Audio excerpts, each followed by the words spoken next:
누가복음 2장 1절에서 11절까지의 말씀입니다. 누가복음 2장 1절에서 11절까지의 말씀. 우리 한 목소리로 같이 읽겠습니다. 그때에 아우구스투스 황제가 칙령을 내려 온 세계가 호적 등록을 하게 되었는데, 그 첫 번째 호적 등록은 구레뇨가 시리아의 총독으로 있을 때에 시행한 것이다. 모든 사람이 호적 등록을 하러 저마다 자기 고향으로 갔다. 요셉은 다윗 가문의 자손이므로 갈릴리의 나사렛 동네에서 유대에 있는 베들레헴이라는 다윗의 동네로 자기의 약혼자인 마리아와 함께 등록하러 올라갔다. 그때의 마리아는 임신 중이었는데 그들이 거기에 머물러 있는 동안에 마리아가 해산할 날이 되었다. 마리아가 첫 아들을 낳아서 포대기에 싸서 구유에 눕혀 두었다. 여관에는 그들이 들어갈 방이 없었기 때문이다. 그 지역에서 목자들이 밤에 들에서 지내며 그들의 양떼를 지키고 있었다. 그런데 주님의 한 천사가 그들에게 나타나고 주님의 영광이 그들을 두루 비추니 그들은 몹시 두려워하였다. 천사가 그들에게 말하였다. 두려워하지 말아라. 나는 온 백성에게 큰 기쁨이 될 소식을 너희에게 전하여 준다. 오늘 다윗의 동네에서 너희에게 구주가 나셨으니 그는 곧 그리스도 주님이시다. 아멘. 자, 미가서 5장 2절에 보면요, 메시아에 관한 이런 예언이 나옵니다. 베들레헴 에브라다야, 너는 유다 족속 중에 작을지라도 이스라엘을 다스릴 자가 내게서 내게로 나올 것이라. 그의 근본은 상고의 태초에니라. 이런 말씀이 나오죠. 자, 이스라엘을 다스릴 메시아가 유대에서 가장 볼품없는 작은 마을 베들레헴에서 나신다라고 예언하고 있습니다. 자, 그런데 이 예언이 어떻게 이루어지느냐? 자, 임신한 마리아는 어떻게 이곳에 오게 되었는가? 오늘 말씀에도 보시면 참 신기하죠. 이게 놀랍습니다. 자, 1절에 보니까 이렇게 말씀하죠. 아우구스투스 황제가 영을 내려 천하로 다 호적하게 하였다. 이렇게 말씀합니다. 이 아우구스투스 황제가 누구냐면 로마 제국의 첫 번째 황제, 바로 아우구스투스 옥타비아누스 황제입니다. 이 옥타비아누스는 시저의 양 아들이었죠. 근데 시저는 로마를 세운 주역이었지만 아직 로마의 황제는 아니었습니다. 자, 그런데 시저가 브루투스에게 배신을 당해서 죽게 되자 시저의 양 아들이었던 옥타비아누스가 로마의 첫 번째 황제로 등극하게 되는 것이죠. 자, 이 옥타비아누스는 행정의 천재였습니다. 행정에 탁월한 그런 사람이었죠. 자, 그래서 그가 황제가 되고 나서 첫 번째로 한 일이 뭐냐면 바로 인구조사를 하는 것이었습니다. 자, 인구조사를 왜 하죠? 인구조사를 하게 되면 세금을 정확하게 거둘 수가 있고 군사로 징집하게 될 때도 군사의 숫자를 정확하게 산출해낼 수가 있는 거죠. 그래서 세수를 높이고 국력을 키울 수 있는 그런 방법이죠. 그래서 행정가로서의 이 능력을 발휘해서 로마 제국 전체를 딱 정리를 했던 것이 바로 아우구스투스 옥타비아누스 황제였던 것입니다. 자, 그래서 그것이 나사렛에 있던 요셉과 마리아가 베들레헴에 가게 된 이유였던 것입니다. 각자 자기의 그 살던 곳에 가서 호적을 등록하라고 하니까, 그러니까 요셉과 마리아가 베들레헴으로 가게 되는 거죠. 자, 그래서 여러분 이걸 보면 정말 굉장하구나 하는 것을 느끼게 됩니다. 이게 바로 하나님의 스케일입니다. 하나님은 이스라엘을 주관하는 이스라엘의 부족신, 이스라엘의 지역신이 아니라는 거죠. 전 세계와 온 우주를 손끝으로 다스리시는 알파요 오메가이신, 온 우주 만물의 주인이신 분이시다라는 것을 오늘 말씀 속에서 우리가 깨달을 수가 있습니다. 역사가들은, 세상 사람들은 그 세상의 눈으로 보면 옥타비아누스 황제가 나라를 운영하다 보니까 어떻게 해서 마리아와 요셉이 베들레헴으로 가게 되었다, 이렇게 생각할 겁니다. 그러나 어림도 없는 소리입니다. 성경은 그렇게 말씀하지 않습니다. 성경의 예언을 이루기 위해서, 다시 말하면 하나님의 뜻을 이루시기 위해서 시저의 뒤를 이어서 옥타비아누스를 황제로 삼으시고, 근데 그런 황제가 행정에 관심이 있는 거예요. 행정에 탁월한 거예요. 그래서 인구 조사를 명하게 하시고 그 시간에 맞춰서 바로 1년 전에 가브리엘이 마리아에게 나타나고, 마리아는 성령으로 잉태되고 예수님이 탄생할 바로 그 즈음에 호적하러 베들레헴에 내려가고, 근데 그 일을 이루기 위해서 하나님께서는 어떻게 해요? 로마 제국을 움직이고 계시는 것입니다. 이거를 볼 수가 있어야 되는 거예요. 세상 사람들은 로마가 나라를 경영하다 보니까 어쩌다 보니까 이런 일이 벌어졌다 이렇게 생각할 겁니다. 근데 성경을 알고 있는, 오늘 이 누가복음 2장에 나오는 이 말씀을 가만히 묵상해 보면, 하나님께서 미가서에 나오는 그 말씀, 예언의 말씀을 이루시기 위해서 그래서 로마 제국을 움직이고 계시는 거예요. 역사를 주관하고 계시는 거예요. 우리가 여기서 굉장히 중요한 것을 배우게 됩니다. 우리는 세상 속에 하나님이 계신다 이렇게 생각하죠. 그죠? 세상 속에 하나님이 계신다. 근데 오늘 말씀을 통해서 우리는 굉장히 중요한 것을 배우게 됩니다. 하나님이 계시고 그 아래 세상이 있는 것입니다. 성경은 뚜껑을 열자마자 바로 이 선언으로 시작이 됩니다. 태초에 하나님이 천지를 창조하셨다. 굉장히 중요한 말씀이죠. 태초에 하나님이 천지를 창조하셨다. 그러니까 세상이 있고 천지가 있고 하나님이 계신 게 아니고 하나님이 계시고 천지가 존재하는 겁니다. 이 순서가 이렇다는 겁니다. 그게 성경의 선언이에요. 놀라운 것입니다. 이게 바로 오늘날 과학자들도 하는 얘기입니다. 이 우주의 궁극으로 돌아가면 결국은 하나님의 존재를 인정하지 않을 수가 없다는 거예요. 모든 것에는 원인이 있는 거잖아요. 그러면 이 플라스틱 발열이 있기 위해서는 석유가 존재해야 되는 것이고, 석유가 있기 위해서는 동물이 있어야 되는 것이고, 그렇게 계속해서 올라가다 보면 나무고 돌이고 계속해서 거슬러 올라가면 그 궁극의 끝에는 그 모든 것들을 있게 하신, 모든 것은 원인이 있는 거잖아요. 그냥 세상이라는 게 그냥 아주 오래전부터 이렇게 해와 달과 별이 있는 그냥 그런 상태로 짱 하고 나타나는 게 아니잖아요. 모든 것에는 원인이 있는 거잖아요. 과학을 하셔서 아시잖아요. 모든 것에는 그 앞에 원인이 있는 거죠.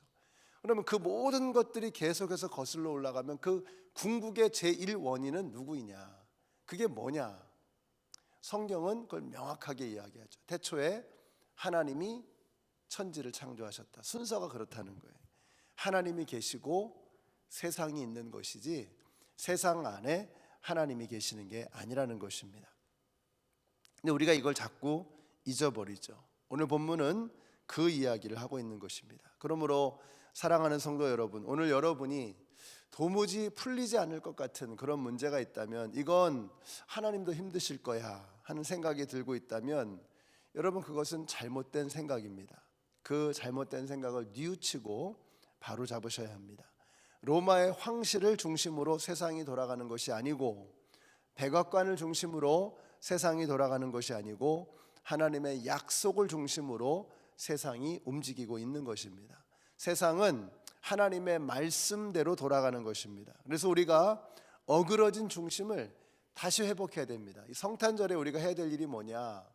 중심이 무엇인가를 다시 확인하는 것입니다. 그래서 우리가 중심을 잡는 것, 이것이 성탄절에 우리가 해야 될 일입니다. 중심을 다시 명확하게 정확하게 잡으시는 여러분들이 되시기를 바랍니다. 오늘 누가복음 2장의 이 말씀을 통해서 나의 중심은 어디에 있어야 하느냐 하는 것을 다시 한번 명확하게 하실 수 있는 여러분들이 되시기를 바랍니다. 그러나 인간은 이런 하나님이 잘 안 보이는 겁니다. 너무 작아서가 아니라 너무 커서 잘 안 보이는 거죠.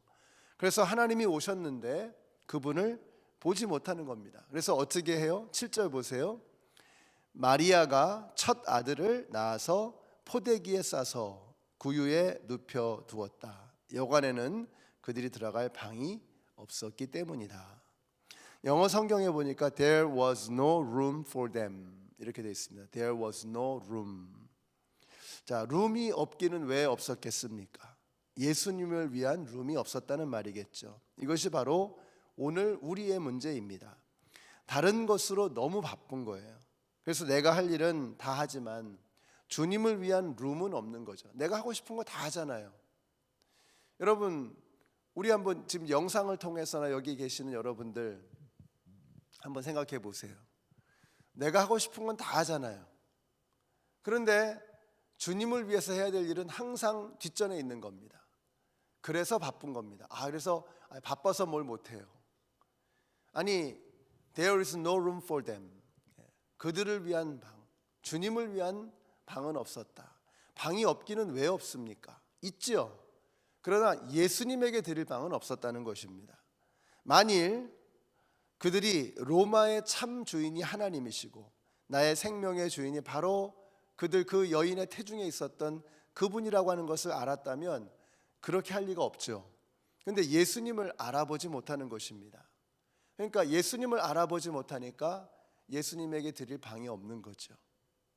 요한복음 1장 10절에 이런 말씀이 나오죠. 그는 세상에 계셨다. 세상이 그로 말미암아 생겨났는데도 세상은 그를 알아보지 못하였다. 그가 자기 땅에 오셨으나 그의 백성은 그를 맞아들이지 않았다. 하면서 나오는 말이 뭐예요? 영접하는 자, 곧 그 이름을 믿는 자들에게는 하나님의 자녀가 되는 권세를 주셨으니 이는 혈통으로나 육정으로나 사람의 뜻으로 하지 아니하고 오직 하나님에게서 난 자들이니라. 이렇게 말씀하죠. 그러니까 그분을 영접하지 않았다는 거예요.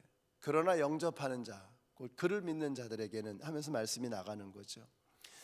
세상이 그로 말미암아 생겨났는데도 세상은 그를 알아보지 못했다. 그래서 어떻게 해요?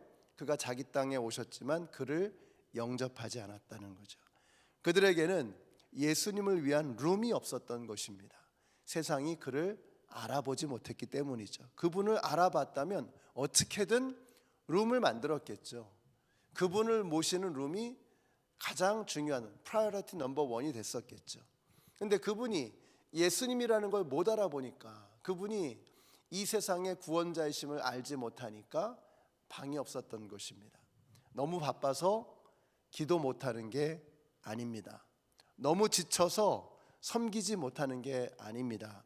물질이 없어서 헌금을 드리지 못하는 것도 아닙니다. 주님께 드릴 룸이 없는 것입니다. 그럼 룸이 없는 이유가 뭐냐? 그를 알아보지 못했기 때문이다. 세상이 달라졌다고들 합니다. 옛날에는 놀 게 없는데 요즘에는 놀 게 너무 많다. 근데 이게 다 거짓말입니다.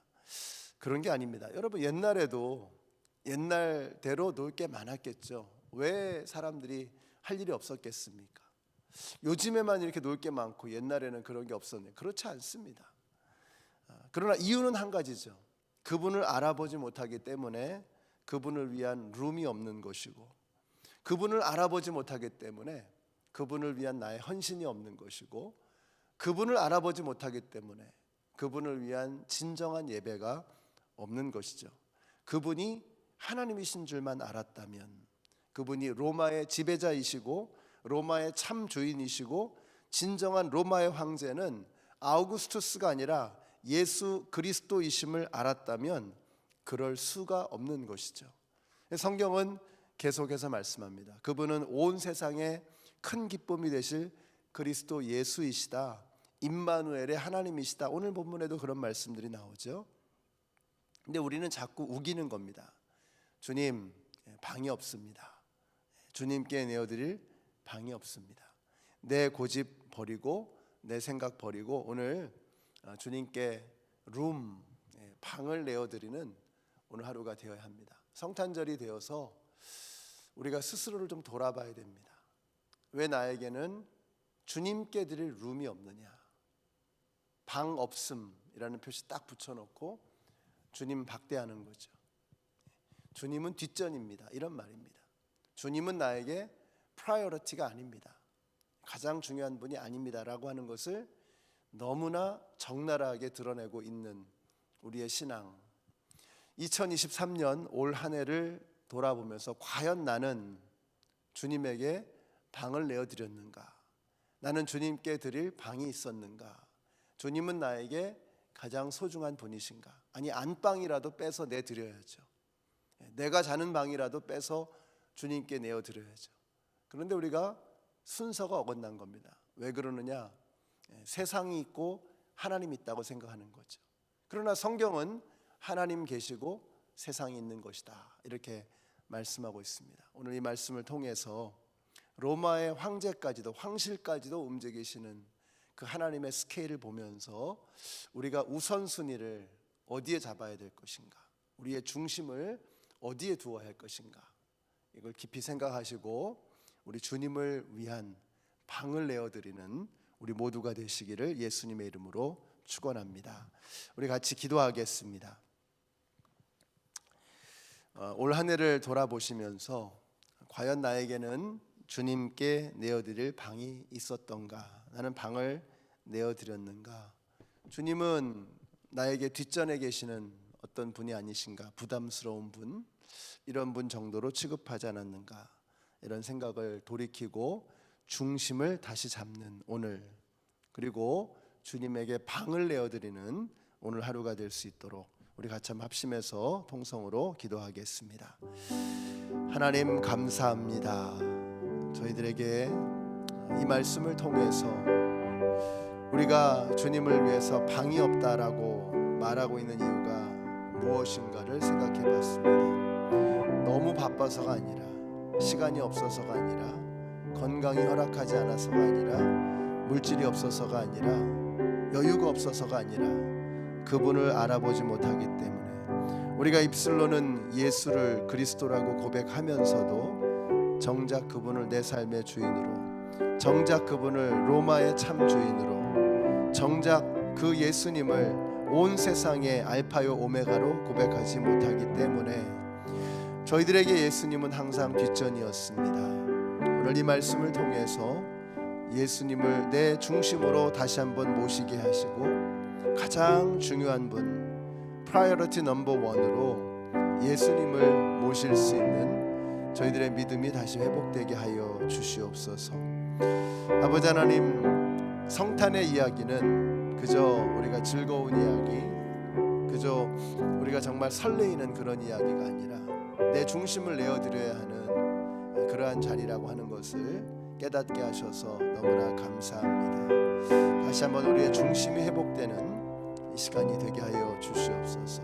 회복되어진 중심과 함께 다시 주님을 향해 힘차게 달려나가는 저희들이 되게 하여 주시옵소서. 하나님 감사합니다. 우리가 중심을 잡지 못하고 엉뚱한 것에 관심을 쏟고 살았던 저희들의 모습을 다시 돌아봅니다.